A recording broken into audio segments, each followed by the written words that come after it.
Hello students, today we are going to discuss about the Electrolux absorption refrigeration system. Okay, it is also called as 3 fluid absorption refrigeration system. This is one of the method of vapor absorption refrigeration system, VARS. याच्यामध्ये Electrolux absorption refrigeration system.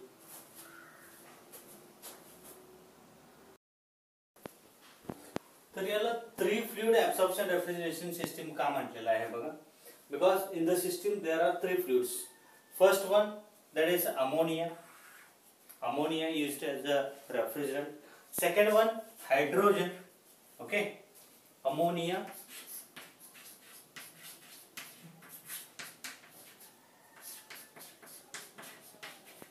hydrogen and water. Okay, these 3 fluids are used in the Electrolux refrigeration system, vapor absorption refrigeration system. One more thing is that in whole diagram we can see there is no any pump or compressor. तर refrigeration system मध्ये pump किंवा compressor असं काहीही नाही आहे. Absorption refrigeration system आहे, compressor तर असणारच नाही, पण या ठिकाणी आपल्याला पंप सुद्धा दिसत नाहीये. द फ्लोइंग ऑफ फ्लुइड किंवा रेफ्रिजरंट जे आहे, फ्लो ऑफ रेफ्रिजरंट जो आहे आयदर विथ द ग्रॅव्हिटेशन आहे किंवा वेपर होऊन ते अप्पर साइडला जाईल. Okay, that is the thing. तर या ठिकाणी बघा, दिस वन इज a generator. बघा, major components of vapor absorption refrigeration system. This one is generator, rectifier, condenser. After condenser, evaporator. After evaporator, there is absorber. Okay, over here heat exchanger is there. Okay, now in generator there is a aqua ammonia solution in generator. When it is heated with the help of burner, या ठिकाणी कोणतीही हाय grade energy वापरलेली नाहीये. Okay, या ठिकाणी आपण heating जे करणार आहोत ते बर्नरने करणार आहोत. या ठिकाणी इलेक्ट्रिसिटी वापरलेली नाहीये. Okay, the aqua ammonia solution that is heated in generator. Okay, that is strong aqua ammonia solution coming out from the absorber. Absorber कडून आलेले स्ट्रॉंग ॲक्वा अमोनिया सोल्युशन जे आहे, इथून ते स्ट्रॉंग ॲक्वा अमोनिया सोल्युशन या ठिकाणी generator मध्ये काय केलेलं आहे, हीट केलेलं आहे. हीट केल्यानंतर इथून अमोनिया वेपर्स आणि वॉटर वेपर्स मिक्सअप होऊन वरती जातील. तर एनालायझर जो आहे तो या ठिकाणी थोडंसं वॉटर वेपर जे असतील ते काय करतील, सेपरेट आउट करेल. Then it is passed, that water vapors and ammonia vapors are passed to the rectifier. In rectifier, that rectifier will remove the moisture content in the mixture. Moisture content जे आहे ते काय करेल, remove करेल आणि ते moisture drip न पुन्हा कशाला दिलेलं आहे, या ठिकाणी जनरेटरला पास केलेलं आहे. Okay, rectifier will remove the moisture, then only ammonia vapors will pass to the condenser. Only ammonia vapors will pass to the condenser. Now in condenser, that vapors are converted into, ammonia vapors are converted into liquid by removing heat from the vapors. We can use cooled water, okay, for absorption of heat in the condenser. Okay, या ठिकाणी vapour ज्या कंडेन्सरला जाणार आहेत, त्या condenser मधल्या vapour जे आहेत त्याचं लिक्विड मध्ये कन्वर्जन झालेलं असेल. After that liquid refrigerant that will pass to the evaporator with the gravitational acceleration. तर कंडेन्सर कडून इव्हॅपोरेटर कडे तो ग्रॅव्हिटेशनल एक्सलरेशन ने काय होणार आहे, पास होणार आहे. Okay, now over here in evaporator, okay, three fluids, there will be hydrogen in gaseous form, okay. Hydrogen आहे तो या ठिकाणी काय असणार आहे, गॅसेस फॉर्म मध्ये असणार आहे. Hydrogen that will work as a catalyst, okay. When that liquid ammonia will enter into the evaporator, the partial pressure of the ammonia will get reduced, okay. बघा मी काय म्हणतोय, या ठिकाणी इव्हॅपोरेटर मध्ये ज्यावेळी या ठिकाणी ऑलरेडी या ठिकाणी हायड्रोजन प्रेझेंट असणार आहे, ओके. आणि अमोनिया ज्यावेळी या ठिकाणी एंटर होईल इव्हॅपोरेटर मध्ये, त्यावेळी अमोनियाचं पार्शियल प्रेशर जे आहे ते काय होईल, कमी होईल. पार्शियल म्हणजे काय, individual pressure, okay. We knows that law of partial pressure, okay. That is the total amount of pressure exerted by mixture of gases is the sum of the pressure exerted by individual gases, okay. That is law of partial pressure. तर या ठिकाणी अमोनियाचं partial pressure जे आहे ते काय होईल, म्हणजे individual pressure कमी होईल. Hydrogen will work as a catalyst आणि त्याच्यामुळं ammonia that will get evaporate earlier at lower pressure, okay. And this will be lower pressure side. Hydrogen जो आहे जनरली लोअर प्रेशर साइडला काय केलेला आहे, फिल केलेला आहे. And then that ammonia vapours and hydrogen that will pass to the absorber.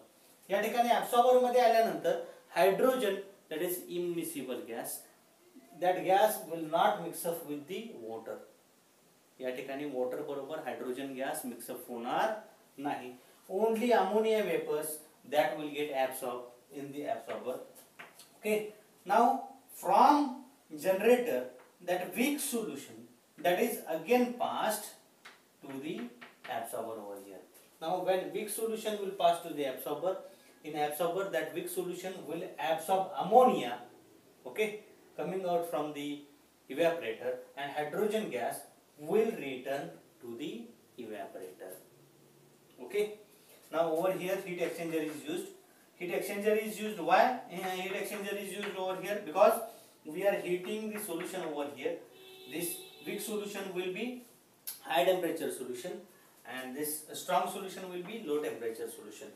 तर हे लो टेम्परेचरचं सोल्युशन जे आहे ते आपण पुन्हा इथं नेऊन काय करतोय, जनरेटर मध्ये त्याला हीट प्रोव्हाइड करतोय. जर ते आपण इथली हीट जी आहे वीक सोल्युशनची, ती हीट जर स्ट्रॉंग सोल्युशनला दिली तर स्ट्रॉंग सोल्युशनला या ठिकाणी आपल्याला कमी हीट प्रोव्हाइड करावी लागेल आणि वीक सोल्युशन जे आहे ते कूल होईल. त्यामुळे अमोनिया वेपर जे आहेत त्या इझिली ते काय करून घेईल, ऍब्सॉर्ब करून घेईल. That is the thing, okay. This is about the Electrolux absorption refrigeration system or 3 fluid absorption refrigeration system.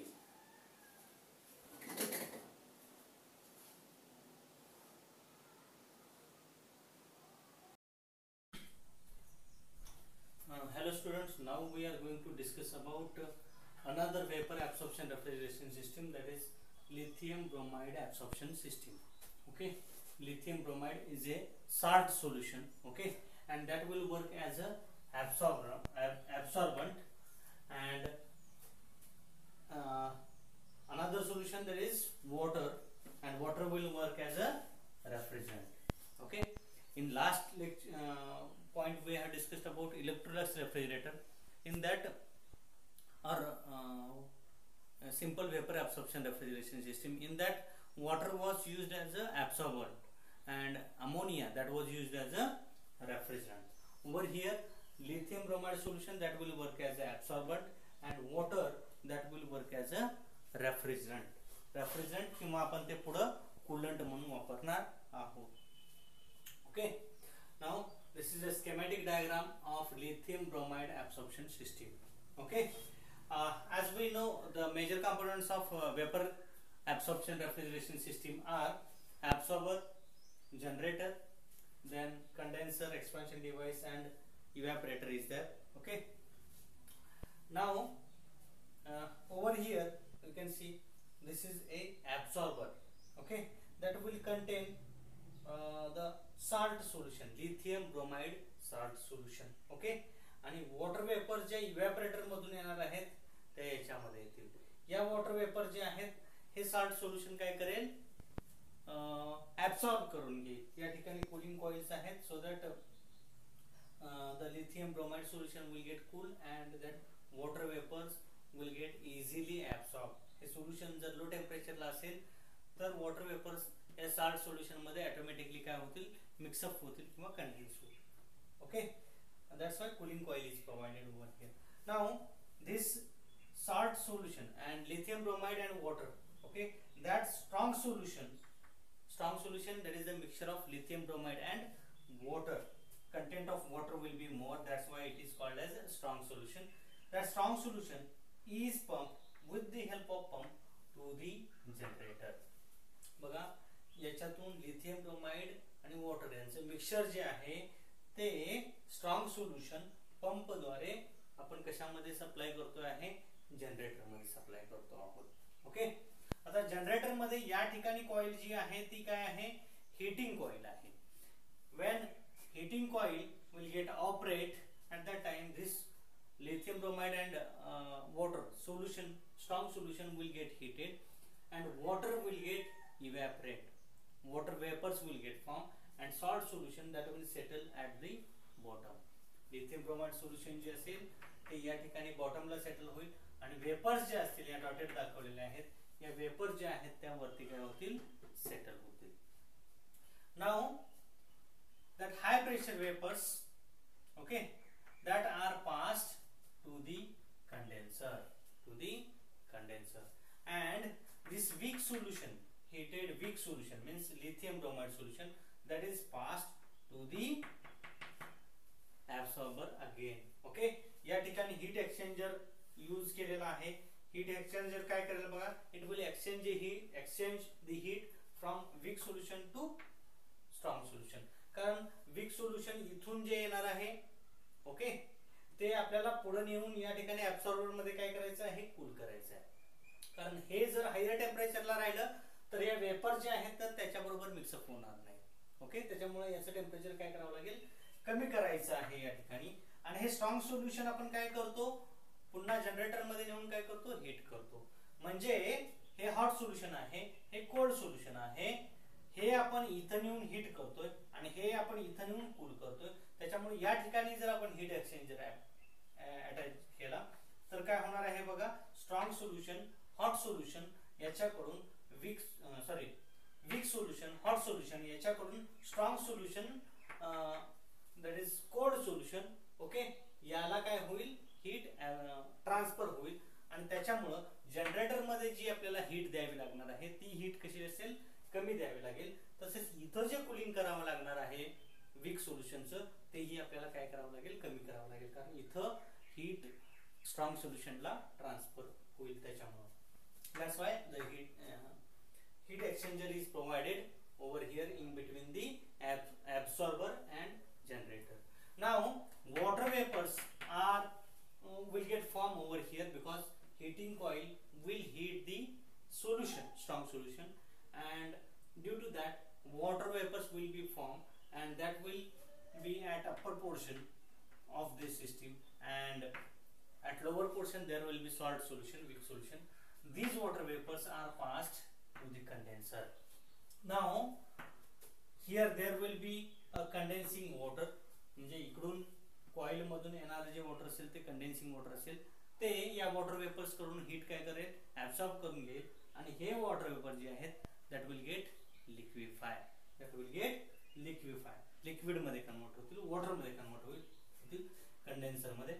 आणि मग ते जे वॉटर आहे ते एक्सपान्शन डिव्हाइस मधनं, एक्सपान्शन वॉल मी म्हणतोय, कशाला ट्रान्सफर केलेला आहे बघा, इव्हॅपोरेटरला ट्रान्सफर केलेला आहे. when it will transfer through the expansion wall or expansion device, its temperature will get dropped down, its pressure will get dropped down and due to that its temperature will get dropped down. बघा expansion wall मधनं हे water जेवढे transfer होणार आहे त्यावेळी याचं pressure drop down होईल. Pressure ज्यावेळी ड्रॉप डाऊन होईल त्यावेळी ऑटोमॅटिकली टेम्परेचर काय होणार आहे, ड्रॉप डाऊन होणार आहे. आणि लो टेम्परेचर लिक्विड वॉटर जे आहे ते या ठिकाणी इव्हॅपोरेटर मध्ये येईल. इव्हॅपोरेटर मध्ये बघा आपण काय करतोय, या ठिकाणी कॉइल आहे. ओके, इव्हॅपोरेटर मध्ये हे जे वॉटर असणार आहे हे वॉटर कसं असणार आहे, लो टेम्परेचर वॉटर असणार आहे.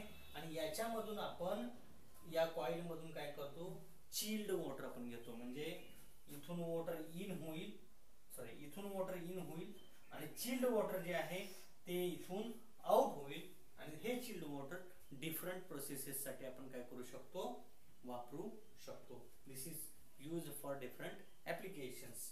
आता याच्यामधलं जे वॉटर आहे हे वॉटर काय होईल, इव्हॅपोरेटर मध्ये हीट या वॉटर कडून काय करेल, ऍब्सॉर्ब करून घेईल. आणि हे वॉटर काय होईल, लो प्रेशरला that will get evaporate, vapours मध्ये फॉर्म होईल. लो प्रेशरला काय होतं बघा, जसं जसं प्रेशर वाढत जातं तसं तसं त्याचा बॉइलिंग पॉइंट वाढत जातो. जसं जसं प्रेशर कमी होत जातं तसं तसं वॉटरचा बॉइलिंग पॉइंट जो आहे तो काय होत जातो, कमी होत जातो. त्याच्यामुळे या ठिकाणी प्रेशर कसं असणार आहे, कमी असणार आहे. आणि लो प्रेशरला या वॉटरचं कन्व्हर्जन याच्यातून हीट ऍब्सॉर्ब करून घेतल्यानंतर इथं वेपर मध्ये कन्व्हर्जन होईल. आता या ठिकाणी पुन्हा एक पंप जोडलेला आहे. हा पंप कशासाठी, तर वॉटर रिसर्क्युलेट करायसाठी हा पंप जोडलेला आहे. स्टेशनरी जर स्टँड स्टिल वॉटर राहिलं, ओके, तर काय होईल, there may be possibility of formation of ice. That's why continuous rotation of water is done over here. Okay, आणि या ठिकाणी जे वेपर्स फॉर्म झालेले आहेत ते वेपर्स पुन्हा आपण कशाला देतोय, तर ऍब्सॉर्बरला देतोय. आणि ऍब्सॉर्बर मध्ये वेपर्स आल्यानंतर बघा या ठिकाणी वीक सोल्युशन आलेलं आहे लिथियम ब्रोमाइडचं. ते वीक सोल्युशन पुन्हा हे जे वॉटर वेपर्स आहेत ते काय करून घेतील, ऍब्सॉर्ब करून घेईल. And for next cycle again strong solution is pumped to the generator. Okay, बघा या ठिकाणी जनरेटर आहे, कंडेन्सर आहे, इव्हॅपोरेटर आहे आणि ऍब्सॉर्बर आहे. आता हा इव्हॅपोरेटर जो आहे, हा इव्हॅपोरेटर कशासाठी, वॉटर चिलिंग साठी यूज केलेला आहे. आणि चिल्ड वॉटर जे आहे ते आपण डिफरंट ऍप्लिकेशन साठी वापरणार आहोत. ओके, आता या ठिकाणी बघा ऍब्सॉर्बंट आहे लिथियम ब्रोमाइड. ओके, तो ऍब्सॉर्ब करेल, जनरेटर पर्यंत त्याला कॅरी करेल आणि पुन्हा तो रिटर्न येईल वीक सोल्युशन म्हणून. आणि रेफ्रिजरंट जो आहे तो काय आहे, वॉटर आहे, तो पुढच्या सिस्टीम मध्ये काय होईल, पास होईल. Okay, for different processes. This is about lithium bromide absorption system.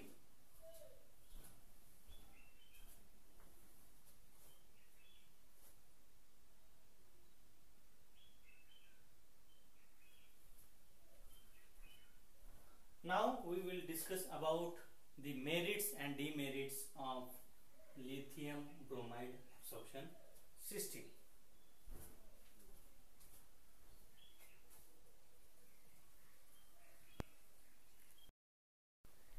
तर बघा आपण याचे मेरिट्स आणि डिमेरिट्स जे आहेत ते बघूया. Merits means advantages and demerits means disadvantages.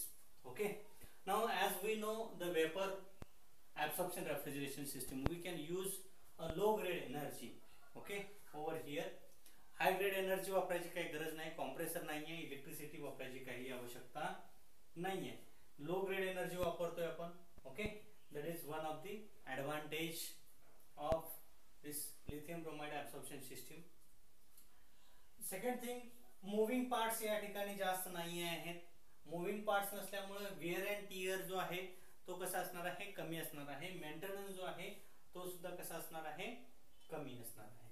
Comparatively जर आपण कॅपॅसिटीचा विचार केला, ओके, तर हायर कॅपॅसिटीला सुद्धा या ठिकाणी कंडेन्सर जो आहे त्याची साइज जी आहे ती कशी असेल, कमी असेल comparatively to the vapour compression refrigeration system. Cost of the vapour absorption refrigeration system, lithium bromide absorption system, that will be less. Okay, and the refrigerant used is the water which is readily available.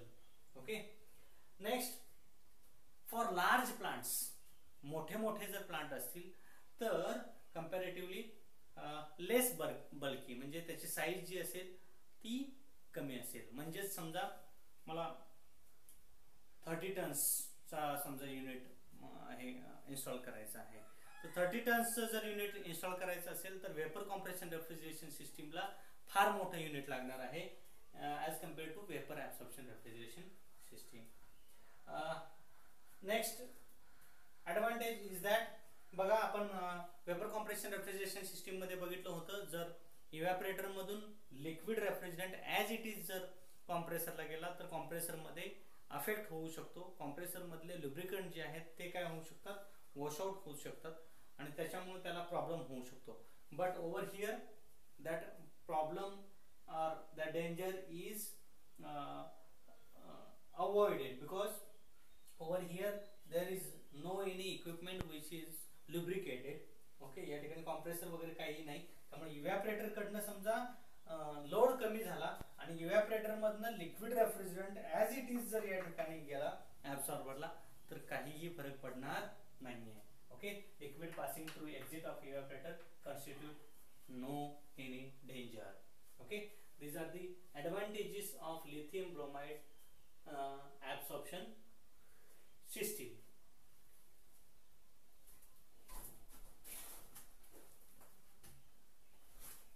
Next, that is disadvantages of lithium bromide absorption system. Disadvantages मध्ये first disadvantage जे आहे that is high energy supply. म्हणजे refrigerating effect जो आहे त्याचा विचार करता आपल्याला या ठिकाणी जी लो ग्रेड एनर्जी जी आहे ती आपण सप्लाय करतोय, ठीक आहे, पण एनर्जी लागते ती काय लागते, जवळजवळ 1.5 लागते. 150% of energy is required that of refrigerating effect. Second thing, that is bulkier for small unit. म्हणजे छोटे युनिट जर आपल्याला मॅन्युफॅक्चर करायचे झाले तर ते बल्कियर म्हणजे त्याची साईज काय होणार आहे, जास्त होणार आहे. म्हणजे बघा आपला घरातला refrigerator vapour compression refrigeration system अगदी छोटी होते, पण जर त्या ठिकाणी vapour absorption refrigeration system lithium bromide absorption system जर करायची झाली तर त्याची साईज काय होणार आहे, वाढणार आहे. छोट्या युनिटसाठी साईज वाढणार आहे, पण मोठ्या युनिटला साईज काय होणार आहे, कंपॅरेटिव्हली वेपर कॉम्प्रेशनच्या कमी होणार आहे. Charging of refrigerant is difficult again over here. Okay, charging करायचं जर झालं तर या ठिकाणी लिथियम ब्रोमाइड सोल्युशन जे आहे त्यांना काय करायला पाहिजे, ते वॉटर जे आहे ते काय करून घ्यायला पाहिजे, ऍब्सॉर्ब करून घ्यायला पाहिजे आणि त्याच्यानंतरच ते कशाला येईल, सिस्टीम मध्ये आपण काय करू शकतो, यूज करू शकतो. That is charging is difficult.